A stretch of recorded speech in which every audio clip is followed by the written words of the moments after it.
Oh, sorry. Did I jump in too early?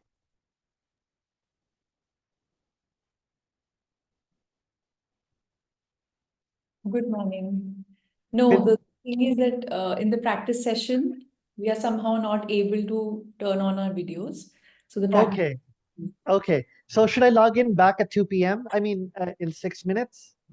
Uh, Or should can I just stay here? are you sharing a PPT for this Yeah. webinar? So Yeah. you Or can just we can just check if you're able to share your screen for all the okay, panelists who are sharing their PPTs.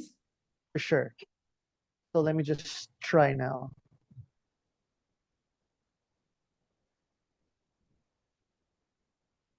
Okay. Is it working?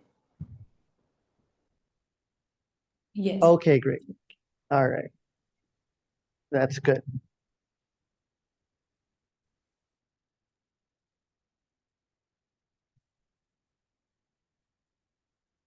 Good morning, Dr. Shelly. Uh, Hello, am I audible? Good Yes, morning. you're audible. Are you able to, are you sharing a PPT? No. I would just be speaking. Okay, great. Dr. Pathak is not here, so I think we'll wait for her to join.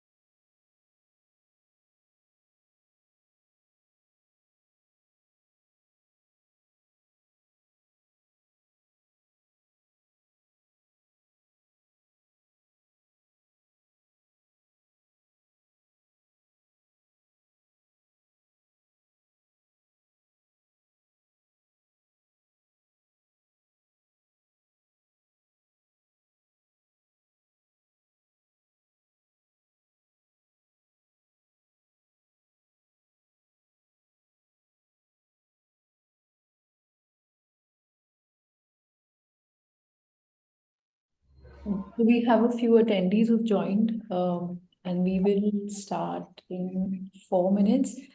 In the meantime, I will request Dr. Pathak to check if she can share her screen for the people. Okay, I'll do that. If you're not able to do it, I'm here. I can share. Perfect. Let me just share screen.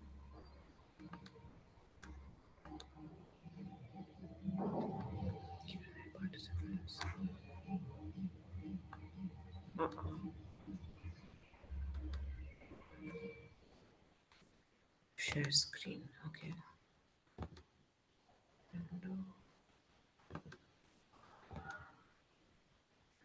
This is strange.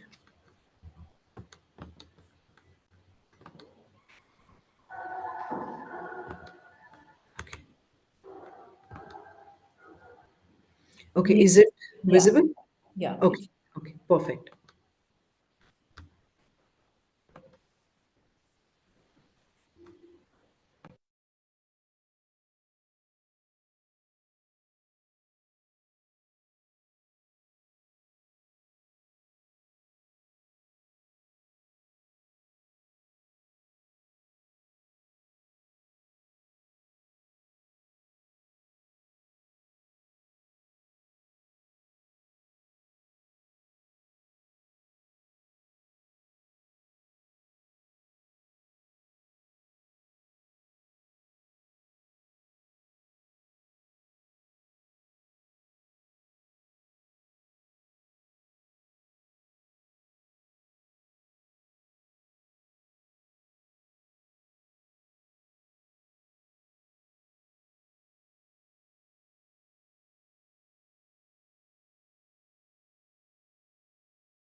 Amba, is this visible to you all right now? Yeah, Okay. yeah, it's visible.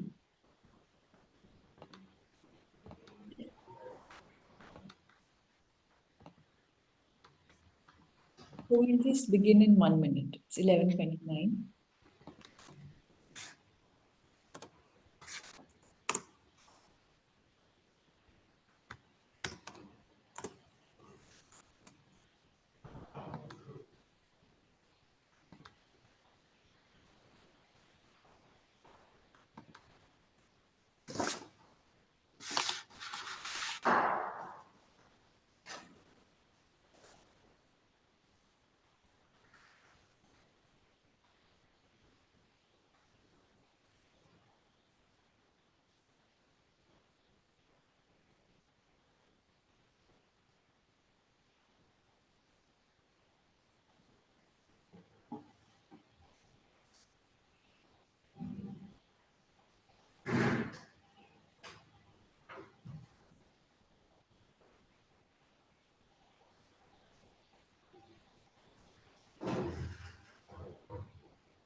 So, Dr. Ashwini, I think we should begin.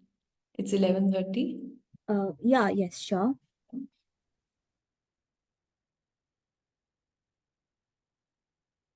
So good morning, everyone. I welcome you to our webinar, Decoding Indo-Pacific Conflicts, the Interplay of Security, Economy and Geopolitics, organized by the Indo-Pacific Circle in collaboration with the School of Liberal Studies, UPES, Dehradun. Today, we have an illustrious panel of experts who will discuss conflicts from across different regions of the Indo-Pacific and also relate them to the economy, security, and geopolitics in general. Before I introduce the panelists, I would request Dr. Ashwini to introduce UPES and the webinar. Thank you. Thank you, Amba, the Indo-Pacific Circle and CSDR for taking the lead in organizing this webinar in collaboration with the School of Liberal Studies, UPES, Dehradun. I'm really honored to be here introducing the School of Liberal Studies for you, which was established in 2022 as a transdisciplinary and a learner-driven school that offers programs on political science, economics, psychology, history, and applied mathematics. The programs at the School of Liberal Studies has a very praxis-oriented approach with a strong field-based component built into the course curriculum, which prepares our students for higher education and industry. The theme of today's discussion is of particular interest due to the brewing geopolitical crises all around the world in general and the Indo-Pacific in particular, which is also evident from a whopping number of registrations that we have received in the last couple of days, showcasing the relevance of what is to be discussed today.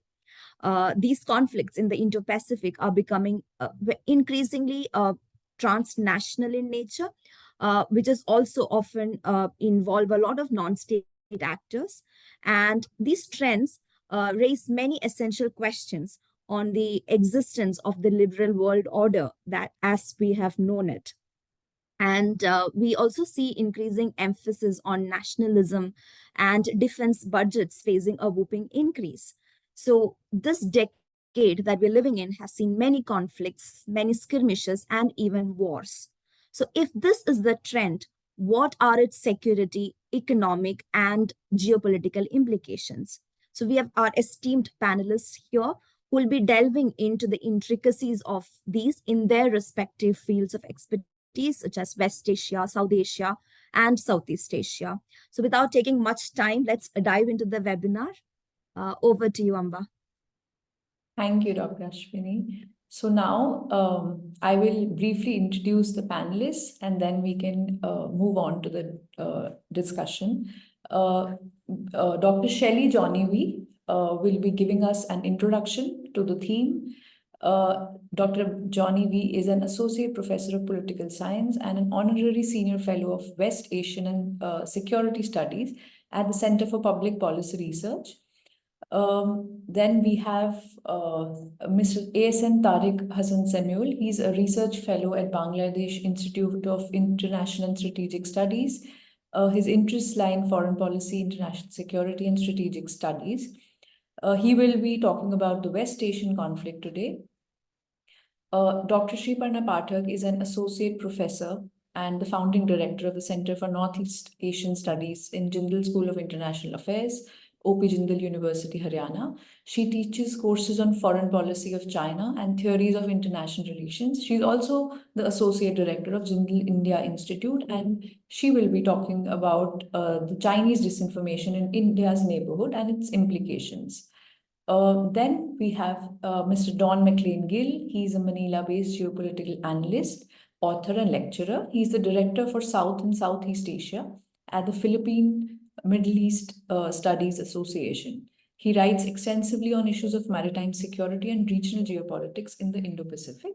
With that, I will now request Dr. Shelly Johny to introduce the theme of the webinar. Thank you. Thank you. Am I audible?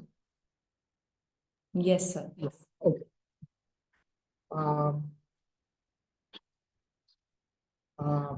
First, good morning to all. I would like to thank Indo-Pacific Circle and School of Liberal Studies, UPES, Dehradun, for giving me this opportunity to present the introductory remarks of the theme, Decoding Indo-Pacific Conflicts, Interplay of Security, Economy, and Geopolitics. Before looking into how conflicts in the Indo-Pacific have a very deep impact on the maritime security of the entire region, I would like to dwell briefly on the origin of the geopolitical construct, the Indo-Pacific. Captain Dr. Gurpreet S. Khurana introduced this term in a situation in which the world's economic center of gravity was shifting towards the Asian continent, and the continent's rimland was likely to lead Asia's rise. This created the imperative for the Indo-Pacific to be regarded as singular integrated geopolitical construct with tremendous opportunities and challenges. Another reason why the term was introduced was because of the growing importance of India in the global economy and thereby also the rising significance of the Indian Ocean. The term that was used frequently until then, that is the Asia-Pacific, was found to be inadequate. The rationale is strengthened by the fact that the geopolitical connect between the Indian Ocean and the Western Pacific had become obvious in both the geo-economic and security dimensions. In Khurana's own words, the trigger that led to the emergence of the term was China's increasing politico-military assertiveness and China's string of pearls strategy, which created anxieties in many regional countries, including India and Japan. But it was observed that China's key strategic vulnerability is its energy lifelines transiting the Indian Ocean. The Indo-Pacific idea was also an opportunity to showcase the Indian Navy's capability to moderate China's behavior and thereby preventing its aggressiveness. These ideas allowed the construct to take root during the late 2000s. A pivotal moment was a speech of former Japanese Prime Minister Shinzo Abe at the Indian Parliament when he referred to the confluence of the Indian and Pacific Oceans. This was understood by the US also, who observed that China's politico-military activities were spreading from the Western Pacific to the Indian Ocean. The US also wanted to add India into the regional security architecture as a net security provider. Taking these factors into consideration, the US also replaced the Asia-Pacific with the term Indo-Pacific. India also sees the Indo-Pacific term in a favorable manner, seeking to extend its interests eastwards from the Indian Ocean and strategically deter China by working with like-minded partners, though the latter objective is not openly stated by India. Shortly, multilateral formations and security alliances emerged, seeking to enhance security and cooperation within the Indo-Pacific. Shinzo Abe's democratic regional security concept, which is a value-based foreign policy approach, structured around shared democratic norms, was also responsible for the formation of the Quadrilateral Security Dialogue, more popularly known as the Quad, an informal strategic forum whose members include the United States, India, Japan, and Australia. In September 2021, the AUKUS, a trilateral security alliance, was formed between Australia, the United Kingdom, and the United States. As part of this alliance, Australia would be provided nuclear-powered submarines. While it is true that the Indo-Pacific construct emerged in response to the rise of China as a military power, spreading its influence from the Western Pacific to the Indian Ocean region, it has to be kept in mind that the construct has been articulated with the purpose of ensuring the maritime security of the entire Indo-Pacific region. There has been adequate attention on China's aggressive naval and maritime policies towards Taiwan and also in the South China Sea, along with its strategies for promoting the Belt and Road Initiative, or the BRI, in the wider region. But until very recently, there have been very less attention on how conflicts in West Asia could impact the maritime security of the entire Indo-Pacific. This is especially pertinent in a situation where the major powers in the Indo-Pacific, including China, Japan, South Korea, and India, continue to depend on West Asian energy supplies. Often the security of the sea lines of communications in West Asian waters from direct maritime security threats, such as Somali piracy, was definitely prioritized when global powers, including from major powers from the Indo-Pacific region, coordinated with each other to face such a common threat. Even after the threat from Somali piracy subsided, many global and regional powers, including China and Japan, established military bases in countries like Djibouti to ensure the security of commercial shipping lanes, extending through the Red Sea region, from the Mediterranean Sea through the Suez Canal and through the Bab el-Mandeb Strait. Now, while it is true that the purpose of these bases was to ensure the security of these maritime shipping lanes, the biggest danger that we are seeing right now is conflicts on land spilling over to the maritime zone. Here we can clearly see that a conflict like the Israel-Palestine conflict, which was not considered as a maritime security threat until very recently, has had a huge impact on the maritime security of the, especially the Red Sea region and the shipping lanes connecting the Mediterranean Sea and the Red Sea through the Suez Canal. Because something that has not been taken into account is how Iran has invested in proxies all across West Asia. And even there, what we can see is more attention has been paid to land-based proxies like Hezbollah and Shia militias in Iraq and Syria, rather than the kind of cooperation that has been going on between Iran and the Houthis in Yemen. So what we are seeing here is the fallout of a lack of understanding about how these land-based conflicts can spill over to the sea and impact on the maritime security of the entire Indo-Pacific region. Especially what has not been taken into account is how Iran has been forming its strategy of not using its regular navy, but using the naval forces of its Islamic Revolutionary Guard Corps in the Persian Gulf region, especially in the strait, around the Strait of Hormuz and the Gulf of Oman, to target commercial shipping in order to forward its interests at the global level, and especially its rivalry with Israel. So now what we're seeing is the IRGC naval forces are using its unconventional naval tactics along with the Houthis in the Red Sea region and around the Bab el-Mandeb Strait and around the coast of Yemen. So this is a major threat that the larger Indo-Pacific is facing, and we have been inadequately unprepared to face this threat. And also the reality that is emerging is that attempts to solve the Israel-Palestine conflict had been dominated by the United States and other powers of the global north, with the major powers of the Indo-Pacific not being able to have playing a major role in the mediation efforts in solving this conflict. And thereby it has now directly affected the security, the maritime security of the entire Indo-Pacific. Therefore, what we are likely to see is a difference emerging between the major powers of the Indo-Pacific, even among the allies of the United States in the Indo-Pacific, having differences with the United States in resolution of the conflict, the Israel-Palestine conflict, where Indo-Pacific powers like India and Japan have very less influence. Therefore, we are seeing a situation where America's domestic politics, priorities of America's domestic politics can have a direct impact on the maritime security interests of the Indo-Pacific powers.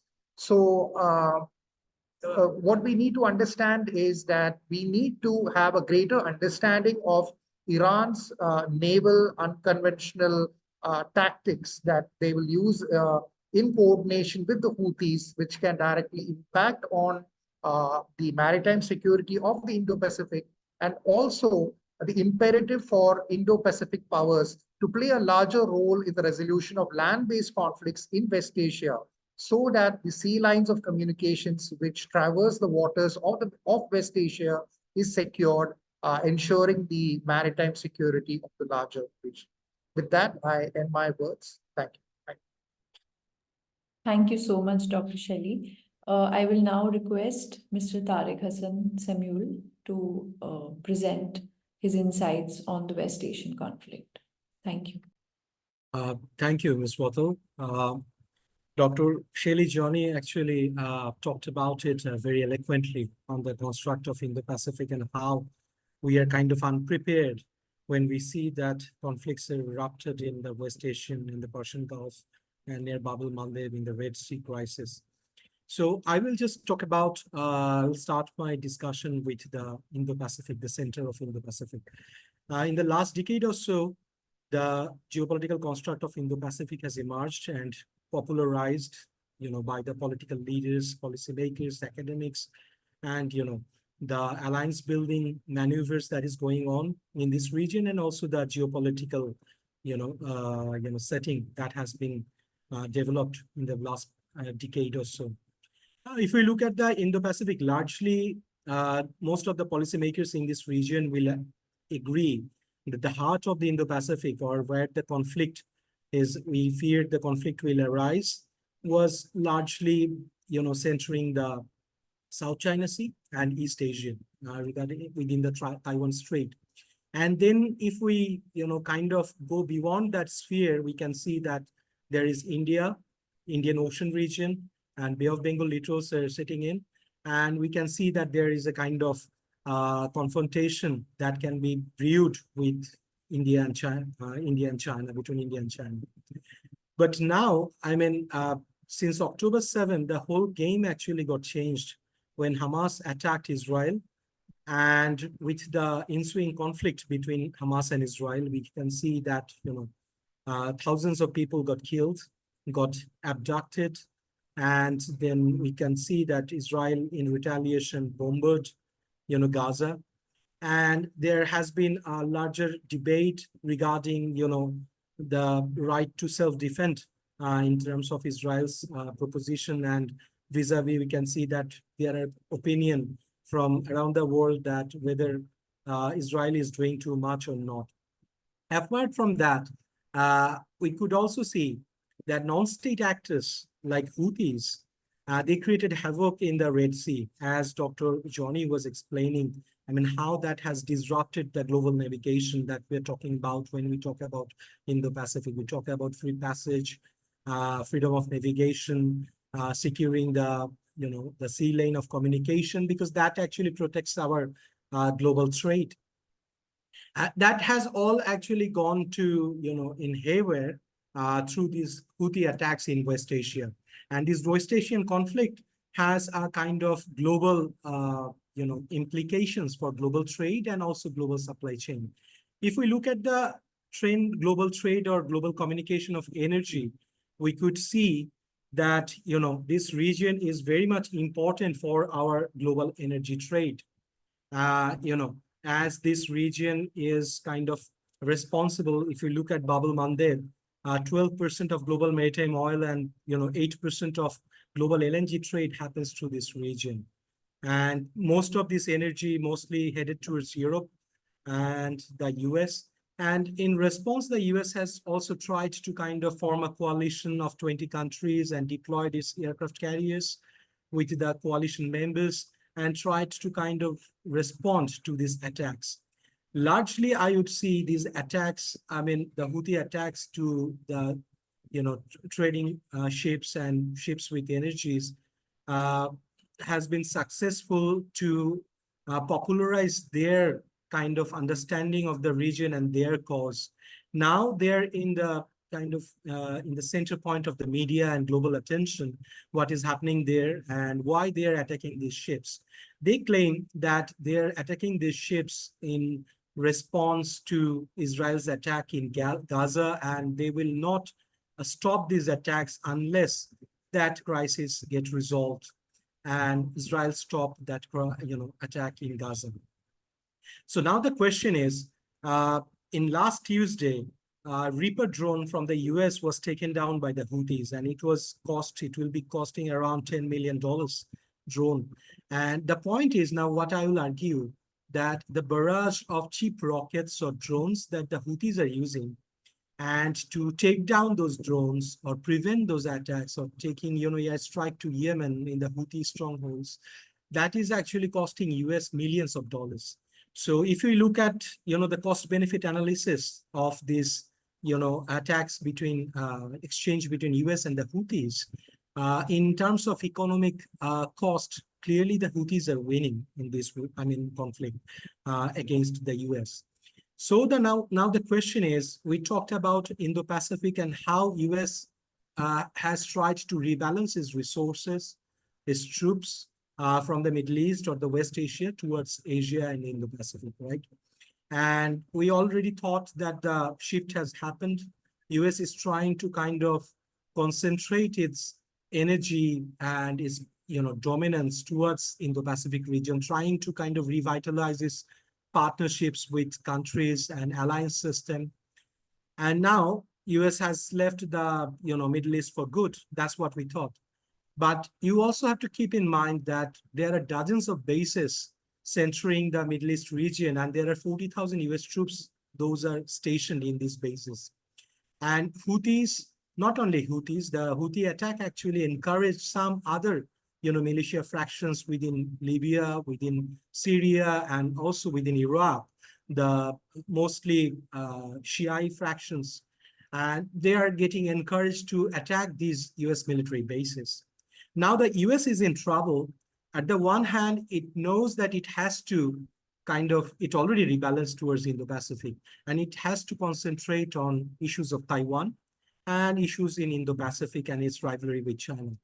On the other hand, now with this kind of, fallout of this conflict in West Asia, in the Red Sea, it has another dilemma that it needs to actually protect the sea line of communication. Otherwise, the freedom of navigation that it is proposing or preaching, that it wants to kind of protect around the world, that is in jeopardy. So this is a kind of dilemma for the US. How they will kind of balance this act together. And if you kind of get that in the mix of Ukraine-Russia war, then it's a kind of huge trouble for the US. On the one hand, Ukraine-Russia war is going on. US has a responsibility, US and most of its Western partners has a responsibility to kind of, protect Ukraine, aid Ukraine in its war against Russia. On the other hand, we can see that there is a, crisis is going on in the Red Sea.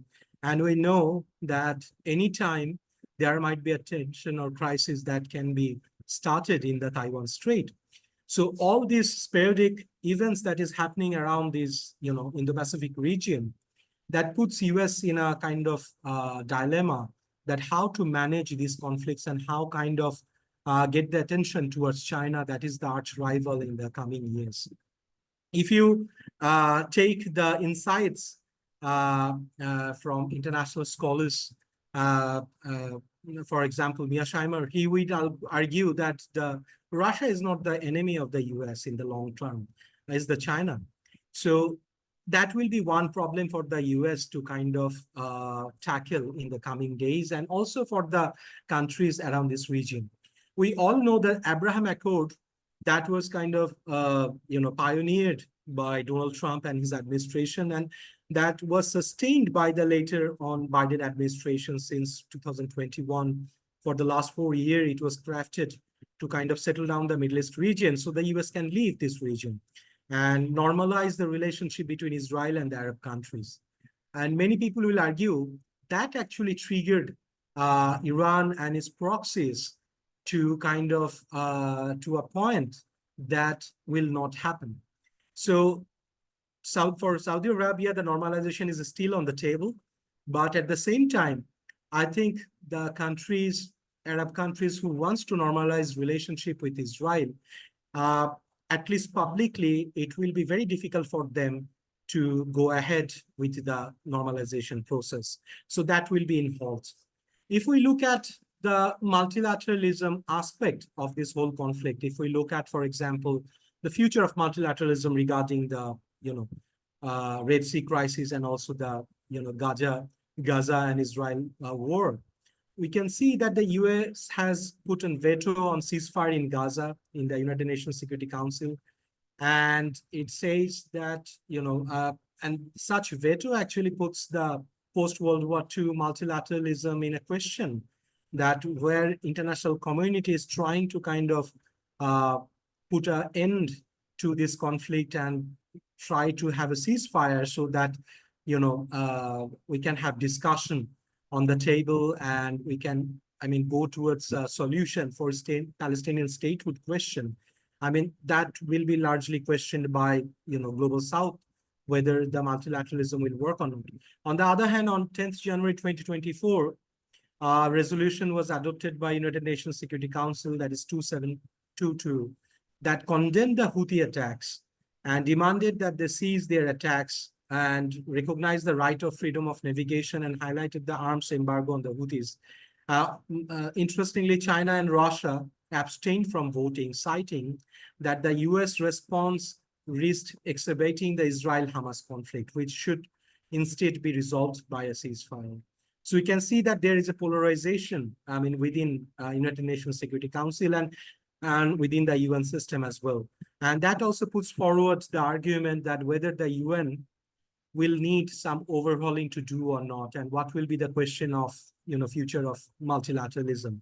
And if we look at the Bay of Bengal littorals, most of the small states within this region or middle powers within the Indo-Pacific region, they will argue that the multilateralism still a valid, source to kind of, resolve our conflict and our disagreements.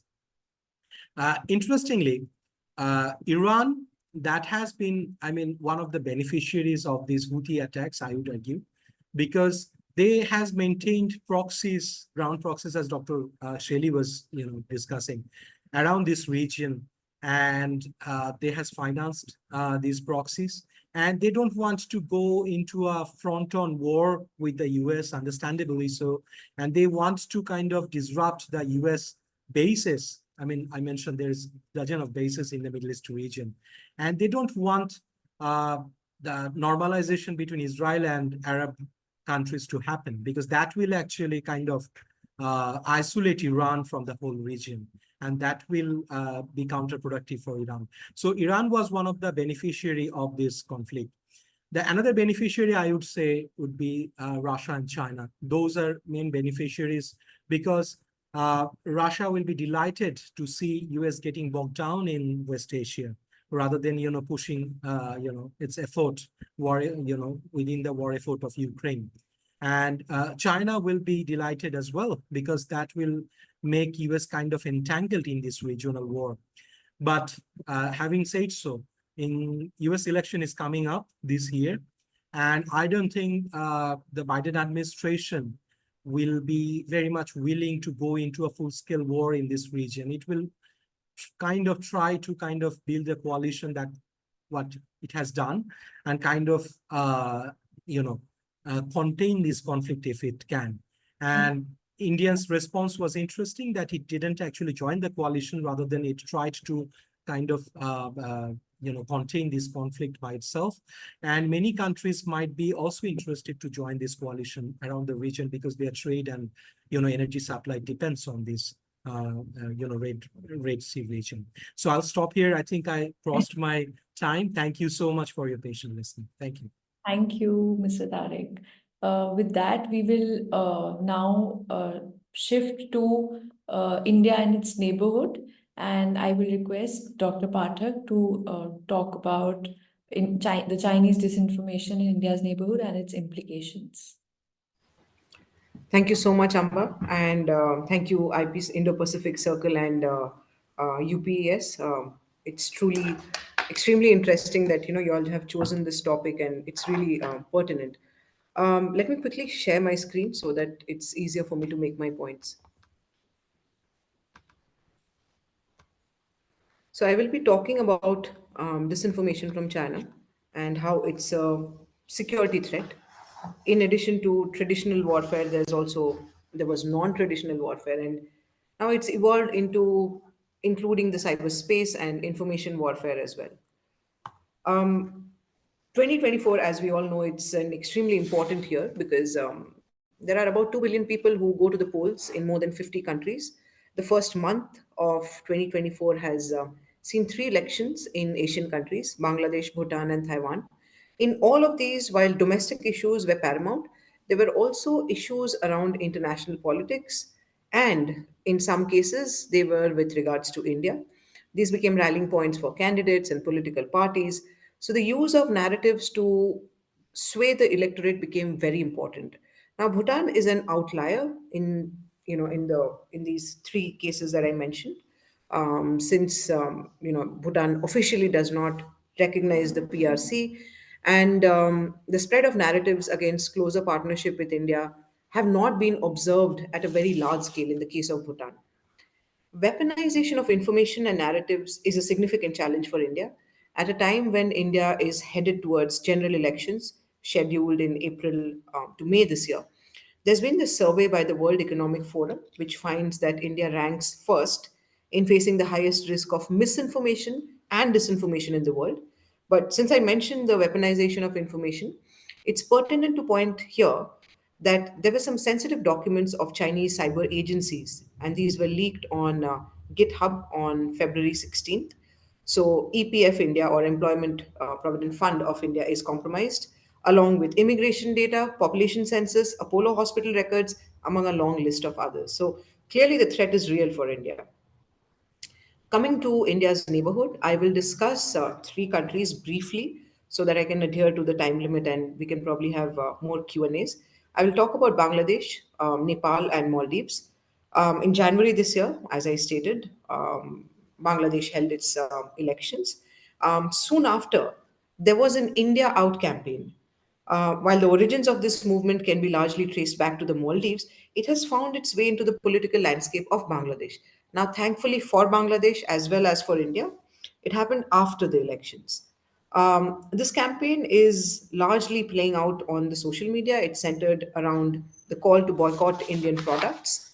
The India Out campaign is, as you can see, it's playing out on social media platforms. There are various accounts, including one with over 50,000 followers. And these use hashtags such as India Out to propagate the message of boycotting Indian products. Despite the campaign's momentum, the basis of the narrative seems very confusing. The accusations that India is interfering in Bangladesh's affairs are contradicted by the fact that Bangladesh has prospered and is on track to become a powerful developed nation. Well, not developed, but a improved developing nation by 2026. The Sheikh Hasina government is in power. Prime Minister Sheikh Hasina considers India as a trusted friend, as she herself has stated it, and has expressed best wishes to the people of India. So the narrative becomes a bit confusing over here. But that's the thing about narratives and political interference. The average consumer of these narratives does not use facts or figures or logic. It's an easy way to sway election preferences or political support through the use and abuse of the internet. While the screen grabs that I've used on this particular slide, they might seem that they're all Bangladeshi handles, but there is a China angle there.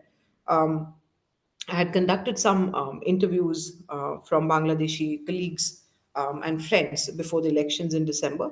Even though domestic issues were paramount, there were rumblings and mumblings of an India Out campaign, so that the Sheikh Hasina government could be tied to an quote unquote aggressor India or a hegemonic India, and voter preferences could be manipulated. This was not a movement on the cyberspace back then in December when the interviews were conducted, but the narratives have largely emerged after the elections. Now, I will shift here for a bit to Nepal, where the Chinese influence again is huge. And last year, the Chinese envoy to Kathmandu even openly made critical statements about India just before the G20 in an attempt to downplay the success of India's presidency. There was also a Nepali congressman who criticized the Chinese envoy because the Chinese envoy had tried to dictate how Nepal should manage its relations with India.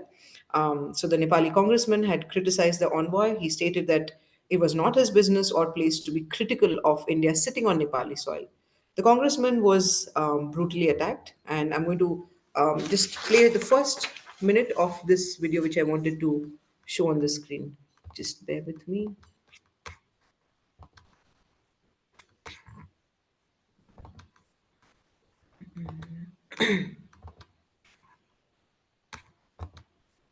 You'll have to select the link and then, Yep. I hope it's visible on your screen. yes. Okay.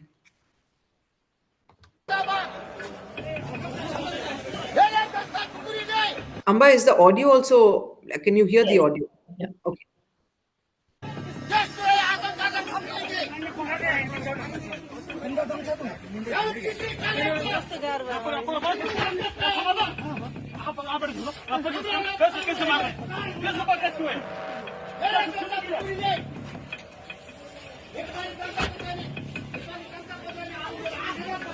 छिटो लैजानु न उहाँलाई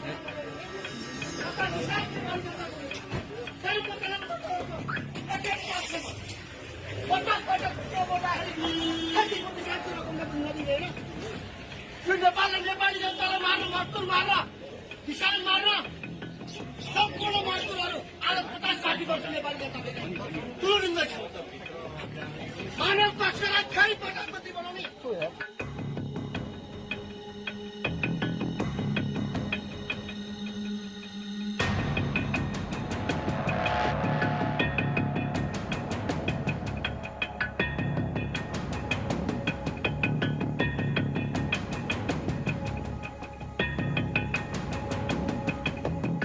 India's policy towards Nepal and other neighbors are not so friendly and not so beneficial to Nepal.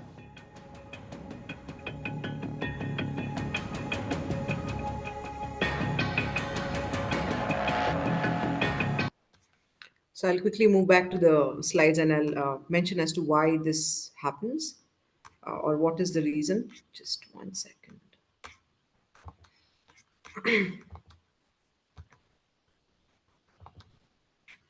Right. So, there are these orchestrations by China, and it has this on ground in South Asian countries. So even on the Nepali cyberspace, you can find arguments or propaganda or narratives which are extremely anti-India and pro-China statements. Since I mentioned Bangladesh and Nepal, one crucial thing to mention over here is that Bangladesh has cancelled certain BRI projects, keeping Bangladesh's own national security concerns in mind. There were concerns about environmental degradation, corruption, and so on, which is why Bangladesh did cancel certain projects. Bangladesh's Foreign Minister Abdul Momen has also last year been critical of BRI projects and has said that countries need to seriously think the terms of trade and agreement before they sign on to the BRI. With regards to Nepal, even though the Prime Minister Pushpa Kamal Dahal visited Beijing last year and met his counterpart, the fact is that Nepal has not signed on to China's Global Security Initiative. Last year, when all of a sudden the Chinese embassy in Nepal claimed that the Pokhara International Airport was completed as a result of it being a BRI project, it came as a surprise to the Nepali government. So both these countries that I've mentioned so far have had issues with China. None of these issues have anything to do with India, but it's a common tactic to distract attention from the problems that China causes in India's neighborhood, in South Asian countries, and to focus on India as a problem so that attention gets deflected from all the, all the wrongdoings that China might have had on ground. Since I also mentioned Maldives, it's pertinent to understand that the India Out campaign began way before the Indian social media took cognizance of the racist statements made by Maldivian parliamentarians. Muizu came to power on an India Out campaign. Muizu was winning the elections on his India Out campaign platform, his demand for a withdrawal of Indian troops from Maldives, his visiting China before India as the first foreign state visit after taking office as president, earned a lot of appreciation in Beijing. Chinese scholars such as Hu Shushang, who is the director of the Institute of South Asian Studies at the China Institutes of Contemporary International Relations, and his associate researcher Wang Haixia, they've called whatever has happened between India and Maldives as an appropriate reversal, a course correction from former President Ibrahim Soli's unbalanced India First policy. Since 2018, when Soli took office, the Chinese side resented his diluting of the policy lines of former President Abdullah Yamin, who was in power from 2013 to 2018, and him returning to the India First diplomatic tradition. As is known, Maldives under Yamin moved much closer to China, became one of the first countries in South Asia to join the BRI. Accordingly, China's China-Maldives relationship or cooperation flourished greatly under Yamin's watch, and the country saw a massive inflow of Chinese loans. However, under Soli, China noted with concern how China Maldives cooperation took a backseat while India Maldives relations made substantial progress, with both sides signing several bilateral agreements, with India supporting Maldives' maritime connectivity, extension of credit lines, and so on. Now, in line with Hu Shushang and other Chinese scholars' approvals of Maldives' India Out campaign, one can see the Chinese cyberspace celebrating the recent downturn of events between India and Maldives. But I'm not going to go and show screen grabs of the celebrations on the Chinese cyberspace. There are two photos here, and I don't know if my cursor is visible, but if you could see the dates over here. One is from 2022, 25th March 2022. The other one is 23rd February 2018. The first article is India, a friend or a foe? And it goes on to say as to how the agreement between India and Maldives will give India a secret naval base in Maldives, which is not true. But nevertheless, there was this narrative. Now, on the second screen grab is of this article and this narrative which has been constantly pushed out that India is not allowed to touch the Maldives. China's fist is here. So these articles are still available on the internet. In case they are not, I have archived them. So whoever needs them can reach out to me. These articles basically say that Indian officials and India threaten Maldives. India interferes in the internal affairs of Maldives, and so on.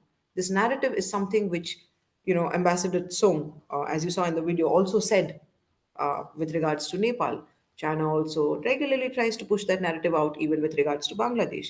So it tries to leverage all the sorts of fissures that might be in South Asia. And that's a security concern for India because um, India's relationships with its neighbors going awry doesn't work very well for India. Is disinformation potent? How useful is it? As I said, during the election years, it can be used to sway the electorate. As the WEF says, India is at the forefront of disinformation. Fortunately or unfortunately, the current generation, India has the youngest population in the world, lives on the internet, consumes a lot of these narratives. So the internet domain becomes a very useful tool for churning out disinformation, for changing views and affecting voting patterns. So there are scores of such sorts of behavior from China. I've just used three case studies so that I stick to the time. Um, Disinformation from China is a serious threat. The US has recognized it. Europe has this whole framework called FIMI. Even Philippines has recognized it. It's a serious threat to India because India is the only country which, again, unfortunately, has its Indian army holding ground against further incursions from the Chinese PLA. So the battle is not just restricted to the battleground, it's also moved into a lot of other realms. What should India do? What could India do? Maybe India could take a leaf out of how Taiwan tackles Chinese disinformation. There's a huge amount of cooperation and collaboration between the Taiwanese civil society and the government. They did a brilliant job in taking out all sorts of disinformation before elections were held this year in January, in which the DPP, the party which China does not really prefer, came back to power for the third term, unprecedented third term. And the cyberspace was cleared out. The electorate was informed about how disinformation is a potent tool. India and Europe, at the level of track two, have been discussing, FIMI operations of foreign interference and manipulation of information. And if there could be a framework which India could also have, which uniformly tackles such sort of disinformation, it would work really well. So I'll end here with that, and I look forward to the questions during the Q&A. Thank you so much for your patience. Thank you so much, Dr. Pathak. Now I will request Mr. Don to talk about the tensions in South China Sea and the security ramifications for the Indo-Pacific. Thank you very much, Amba. And of course, a great pleasure to join distinguished co-panelists here today. And of course, a big thank you to the Indo-Pacific Circle and the UPES for, of course, organizing such a useful and important session. Now, we've had some great points coming in towards particular sub-regions of the greater Indo-Pacific, talking about West Asia, we talked about South Asia, and of course, one of the more critical, or I'd like to say one of the regions or sub-regions that has been gaining a little bit of controversy these past few years has been, of course, the Southeast Asian sub-region. Not only because of its geopolitical dynamics, but also in terms of geoeconomics. So just to give you a brief outline on what I'm about to discuss, I'll be sharing my slide just for the ease in discussion. All right. Okay.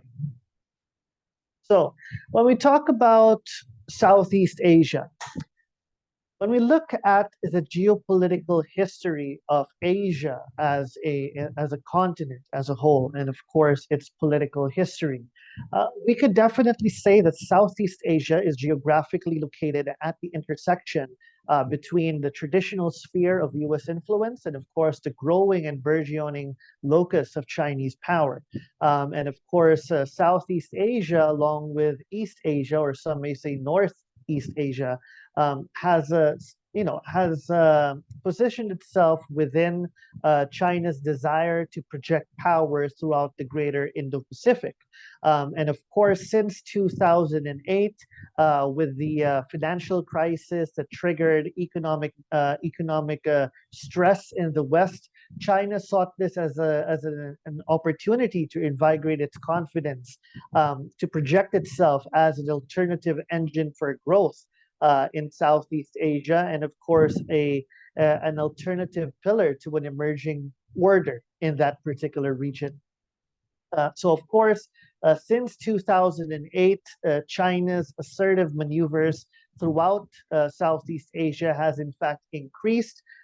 Its notorious 9-line map was submitted to the UN officially in 2009, but in the past few months, we've seen China alter its map, which often shuffles from the 9-line to 10-line to 11-line. It depends perhaps on the expansionist mood in Beijing. But of course, what we can definitely garner here is that this level of assertiveness towards revising the regional order is often seen to come at the expense of Southeast Asian countries. Now, okay, China's disregard for international law, particularly in the Greater South China Sea, its disregard for the UN Convention on the Law of the Sea, its disregard for the 2016 arbitral ruling, and of course, its desire to extend its domestic laws and use it as an alternative position to UNCLOS. For the past few years, China has been using terminology that is actually not used in UNCLOS to justify its historical claims. And of course, this continues up to this very day, as China has not only altered the geographical dimensions of the South China Sea through its artificial island building. But of course, the geopolitical balance of power has also been proportionally altered in line with China's narrowly driven ambitions in the region. So, of course, what we can see here is that this has catalyzed a distinct level of power competition between the US and Beijing, particularly since the Obama administration, where the maritime component of Southeast Asia was given or is continuously given great priority. And despite, of course, the preoccupation of Washington away from the region, which often comes at the expense of its influence, in particular Southeast Asian states, that look at the US commitment in a sort of faltering manner because of so many opportunities lost in the level of consistency that it had. This has eventually catalyzed a very competitive strategic environment, particularly in Southeast Asia. So looking beyond the US-China power competition, we are also looking into the proliferation of a number of security arrangements between and among like-minded democratic states, such as the Quad and, of course, the AUKUS, that seek to preserve the post-Second World War established order. Now, however, while this is important, right, this also creates provocations towards the ability of ASEAN countries or Southeast Asian countries to gain their own political agency and autonomy at a time of great hyperconnectedness and the expansion of power competitions. And this acute focus on Southeast Asia, as a potential spot for a shooting war in the greater Indo-Pacific, has left it with minimal options amidst this exacerbating security conditions in the region. Now, while there are a plethora of different challenges that Southeast Asian countries face, it's our ability to sort of generalize two broad points would help us in further understanding the complicated dilemma of this particular sub-region and the countries that call it home. So, as I mentioned earlier, ASEAN was developed in 1967, not because of the desire to integrate with one another more, but basically it was created to survive, to maintain some sort of position amidst the tumultuous Cold War geopolitics and the spread of communism in Southeast Asia. So ASEAN was therefore not intended to improve or to further integration between Southeast Asian countries similar to Europe, but merely to survive. It's a desire to maintain some sort of agency within the greater geopolitical context of the continent at that time. So with what we are seeing now, we are looking, of course, in the limitations of ASEAN countries to really pave their way because of the limits in their strategic utility belt. So, of course, when we look into the US and China as the most immediate structural factors that are impacting Southeast Asian states, they are conversely unable to properly maneuver because of two particular aspects. Okay, one is their distrust. Majority of Southeast Asian states, despite welcoming the presence of the United States as a balancer, there is still that level of distrust because of its value-driven foreign policy, and of course the concerns since the Cold War of the faltering U.S. commitment as security provider in Southeast Asia, and of course the geographical impediments that continue to challenge U.S. ability to maintain a significant posturing in the South China Sea, particularly against Beijing's growing strategic presence in the disputed maritime territory. But on the other hand, despite the realization of China being a great threat, even for countries like Cambodia and Laos, which are often considered to be satellite states of China, even they themselves are quite aware of the troubles of being too dependent on China. However, the problem here is Southeast Asian states have continuously increased their level of asymmetric dependence on China in the realm of economics. So while China is the largest trade partner, has been the largest trade partner of ASEAN since 2009, China is, for example, the largest ODA provider in Cambodia and Laos. It has also been, Indonesia, for example, is the largest beneficiary of China's BRI.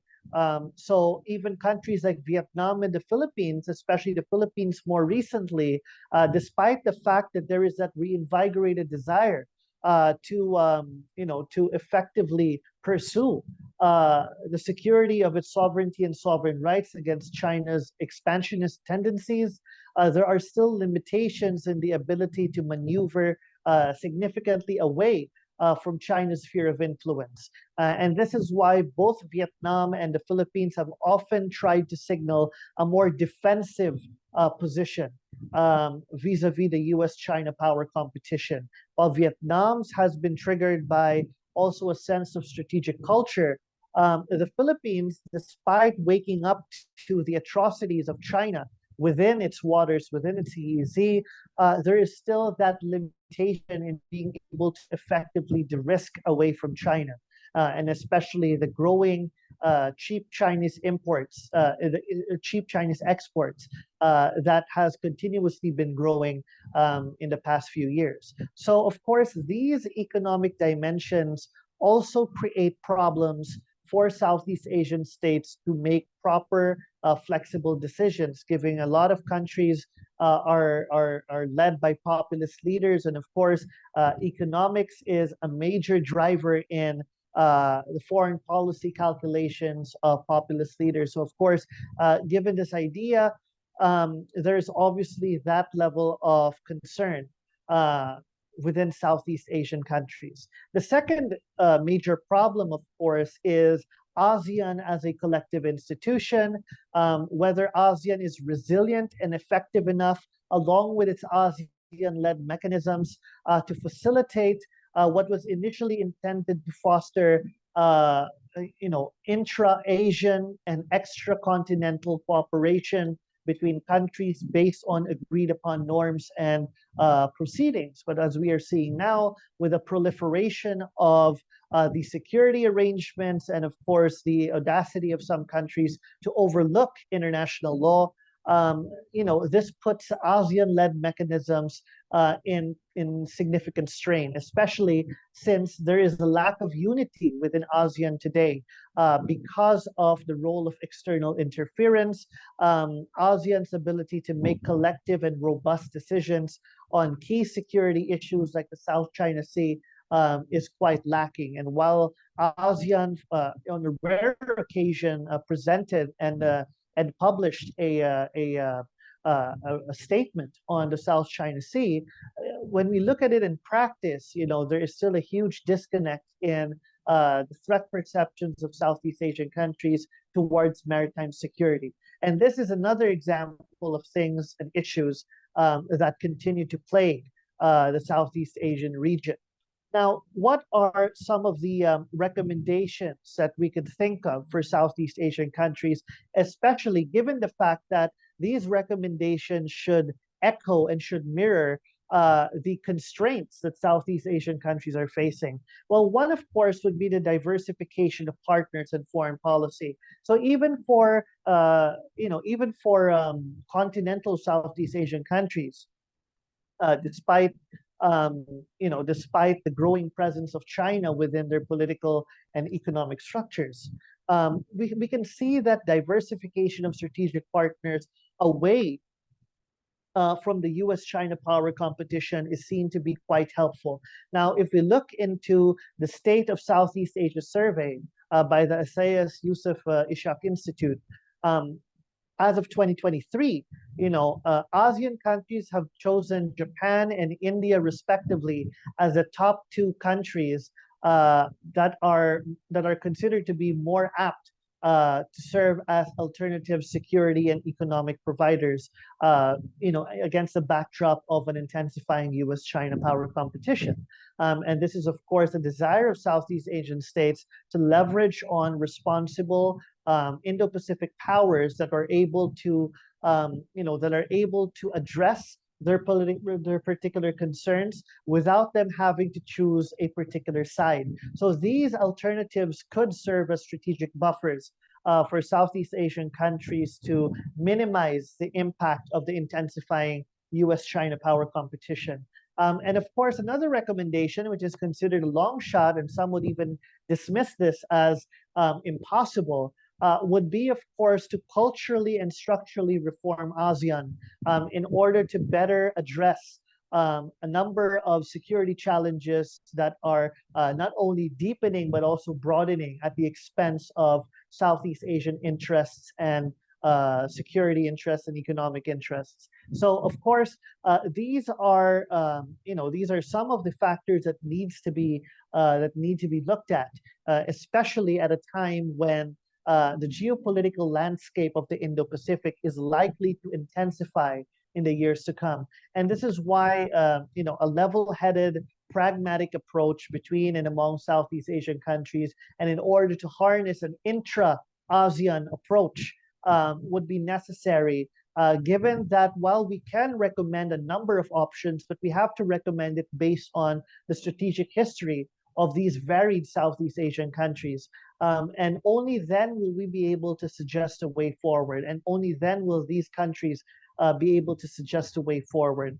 Looking at the history of Southeast Asia, while making collective decisions on security issues are quite difficult, they are not impossible to make. And we have seen this throughout the history, that ASEAN countries are able to slowly agree upon major security policies and revisions through proper and consistent communication and coordination.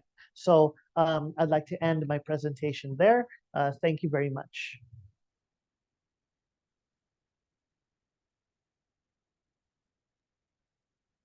Thank you, Don. Thanks for that wonderful presentation. So we do have a few questions. There's one question that relates to the Israel-Hamas conflict and its impact on the IMEC corridor.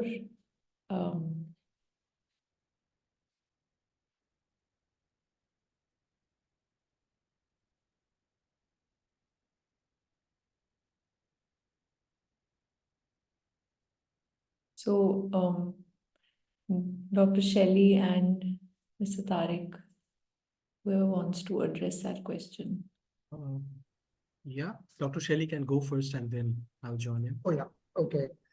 I feel that Egypt is a beneficiary of the IMEC corridor, considering its ports on the Mediterranean Sea, including Port Alexandria and other upcoming ports.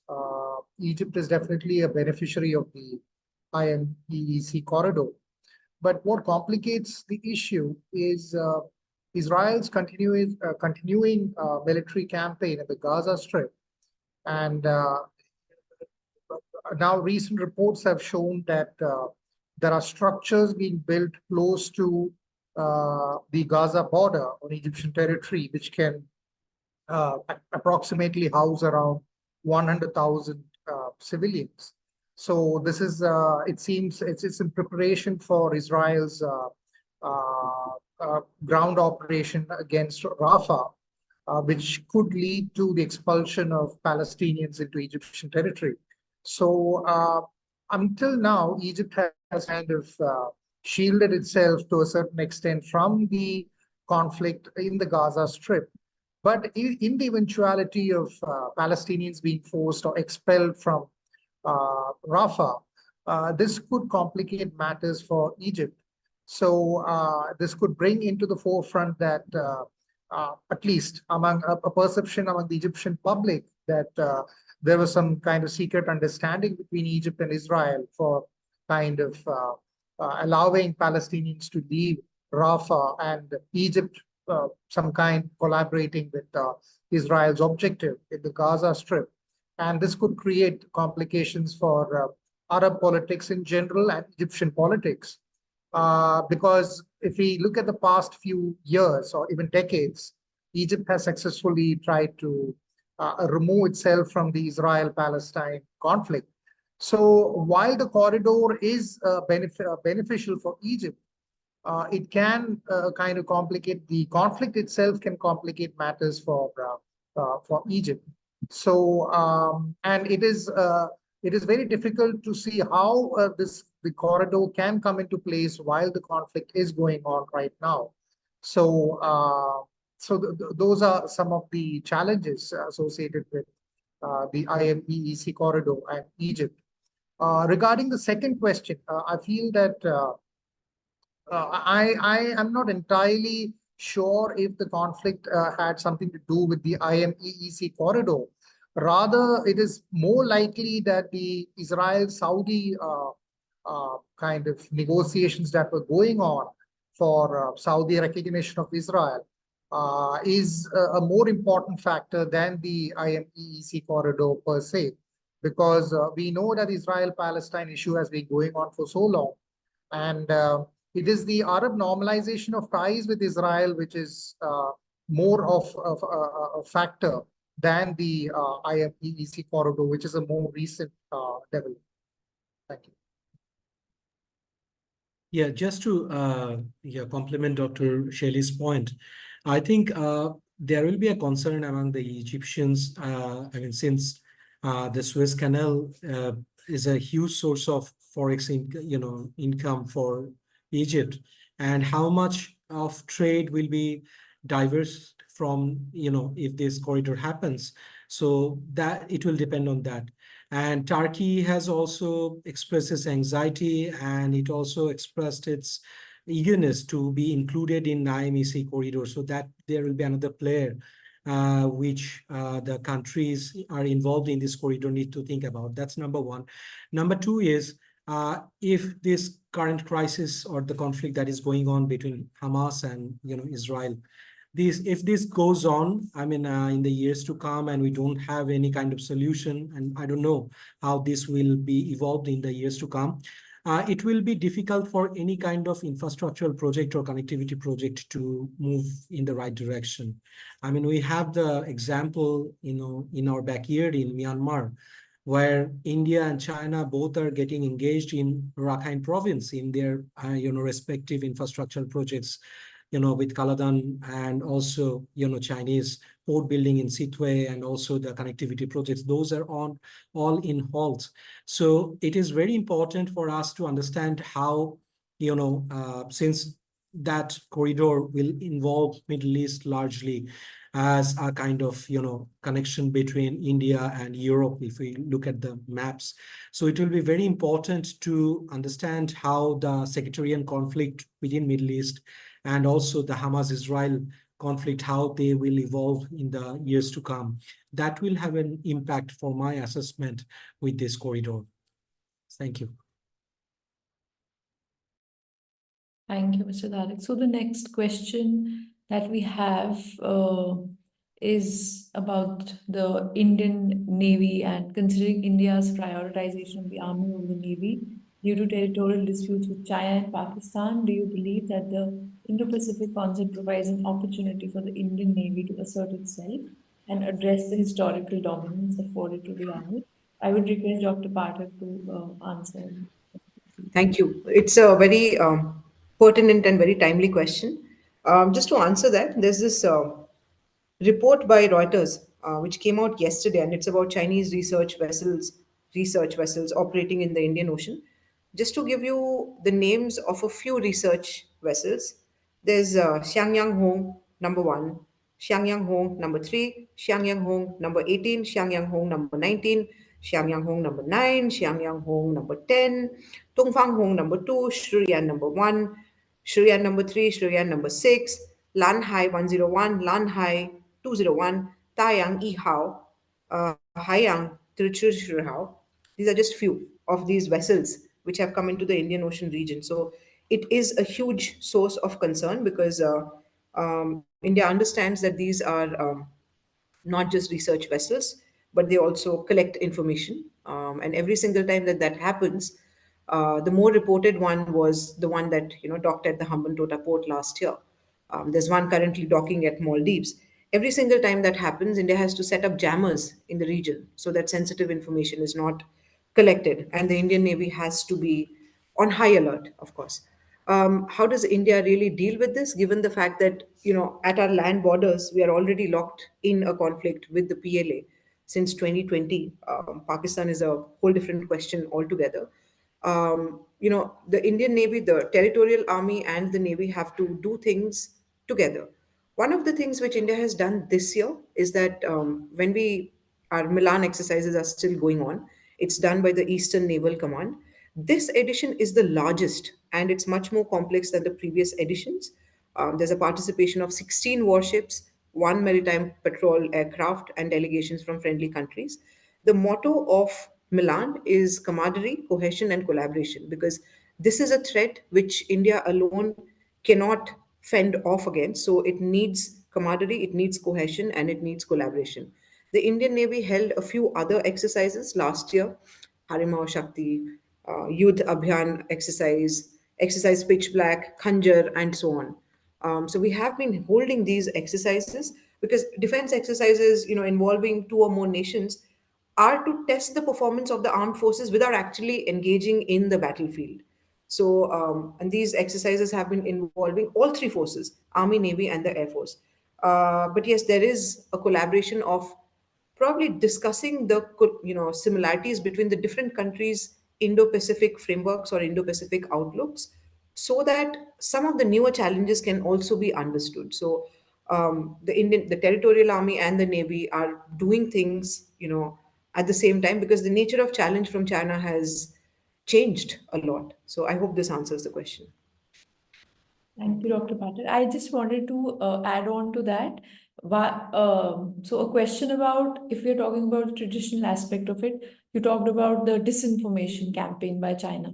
So how can India, address that challenge? As we saw, even with Maldives and the tourism row that happened, there was like so much of confusion, and then it was actually a very once that spiral of misinformation and disinformation starts, it's really hard to control. So what can India's strategy be to deal with this, given that we are already dealing with a belligerent China in India's neighborhood, in terms of like the physical encirclement, and now we have like another kind of a trap that is there. So I would want you to answer that. Thank you so much, Amba. The challenge is huge, which is, of course, recognized by the World Economic Front as well. I think I can talk from the top of my head at least five different narratives or disinformation tactics by Chinese handles from August last year to January this year, which have huge potentials for not just wreaking our relationships with our neighbors, but also creating political strife domestically. So it's a huge challenge. Now, unfortunately, India doesn't have this huge framework like Europe or the European Union has. But that being said, there is some sort of a sanitization attempt which is going on at within the Indian cyberspace, because when I do travel abroad and some of the disinformation that I track, I see a host of other narratives or coordinated accounts, coordinated efforts to malign India. But I don't see all that when I do come back and try to double check. I don't see that in India. So there is some sort of a sanitization which is happening before the G20, because China again churned out this narrative that India is too poverty stricken to host something as as prosperous as the G20. The PIB did a good job and they called out the disinformation. But then it's not very widespread. There are still much more efforts which need to be undertaken to do that sort of a thing. This year in January 17th, simultaneously Pakistani and Chinese handles were talking about the helicopter crash of our air marshal in Mathura, And as to how he's critical or maybe he's passed away, internet services have been blocked, which was, of course, false. Our civil society, our media came out immediately and did fact checks and put it out on, not just the media. So the scope of that disinformation wasn't that huge, but there still remains to be a bigger ground to be covered. So since we are having the Raisina dialogue right now, I know that there are deliberations happening between India and the EU. So better late than never, because if we start today, it'll take at least 5 more years to understand the myriad ways in which China causes problems inside India and outside. So it's a small step, and I hope it goes a long way. Thank you. The next question is for Dawn. And the question is, what are the military and geopolitical implications of the Philippines' acquisition of the BrahMos cruise missiles from India? All right, thank you. And that's a pretty good question. So as we speak, the BrahMos missiles are soon to be delivered, hopefully within next month or the month after. But when we look into its significance, there are two ways in which we could assess its significance. One, of course, is in terms of military capabilities. The Philippines has approved the $35 billion Horizon 3 project, which seeks to, of course, expedite its modernization program. Despite being delayed, there is a reinvigorated effort, of course, to pursue this modernization program with utmost urgency. Now, the Philippines is now trying to operationalize an active archipelagic defense strategy, which talks about securing not only internal waters, but of course nearby waters within the Philippine archipelago or vis-a-vis the Philippine archipelago. And of course, the BrahMos missiles, there were already 3 designated locations that were pointed out in the north and in the western regions of the Philippines in order to position these missiles to complement the Philippines' desire to more effectively not only secure its sovereignty and sovereign rights, but also act as a sort of deterrence vis-a-vis these emerging challenges in both traditional and non-traditional security realms. And of course, this also coincides with the Philippines' acquisition of HIMARS system from the US.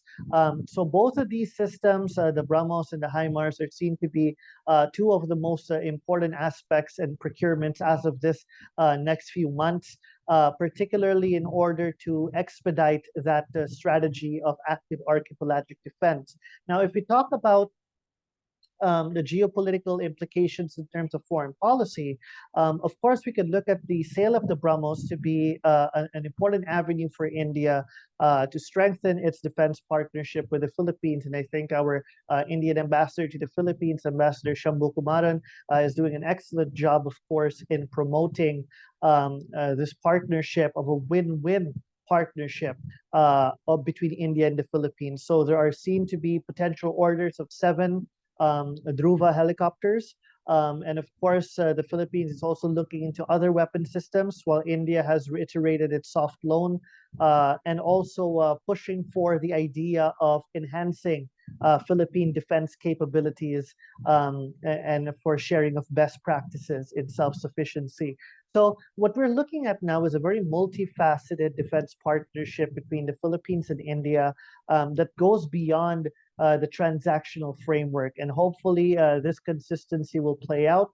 And it has been taking shape since 2016. So of course, these are the important developments that we are seeing in terms of both defense-related and foreign policy-related implications of the sale of the BrahMos to the Philippines. Thank you so much.